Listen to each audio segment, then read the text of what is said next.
Hi, good morning, Nitya.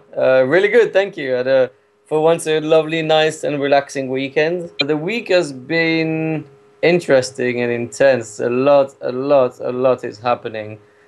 And I was in London for most of the time, whilst my business partners were here in Bristol.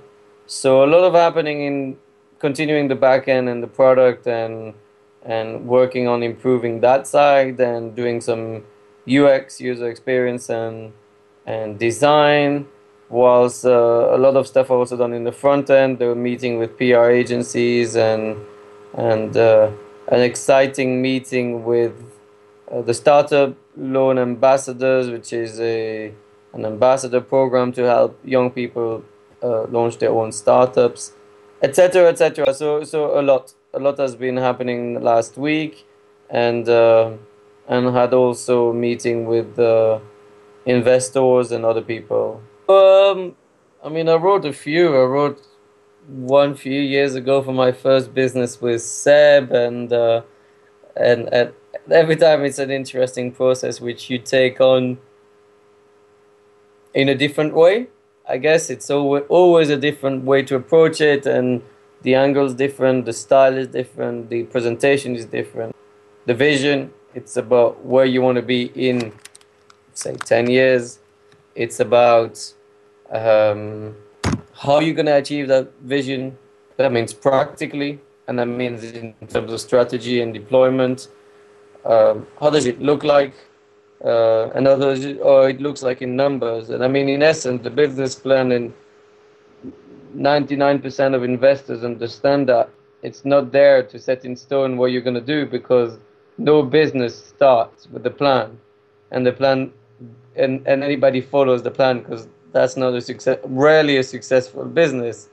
As a matter of fact, most businesses that are successful have pivoted from their plan and their original product, keeping on generally the same vision. The vision doesn't change, but the plan does.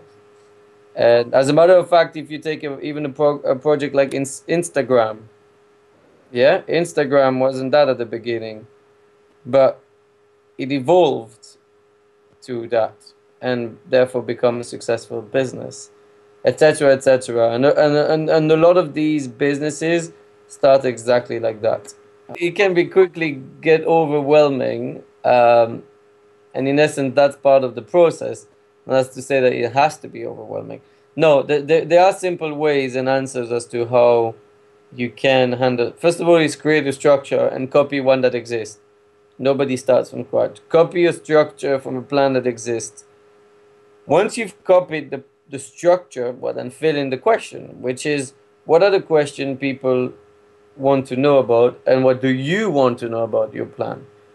And these are the questions I've just asked: is what's the vision? So just write on the paper what's the vision, and draw your vision or write your vision and saying, what do you see the world in 20 years time, realistically or not realistically. It doesn't have to always be realist. And then once you've copied that plan and that structure, you fill in everything, then generally that's the point where you say, well, that's great, now I've filled the gap and I've based the structure, now how can it reflect me? And you restart everything from scratch and you say, okay, forget about what I've just done. Now, how do I want it to look like? How do I want to present the information? And how do I think that the plan can reflect not only my personality, but my business? So that means brand it to the color of your business or your branding. If you have some, if you don't, then just leave it like that. But keep it in the style that you'd like to read it. Because at the end of the day, whoever invests in you, therefore your personality.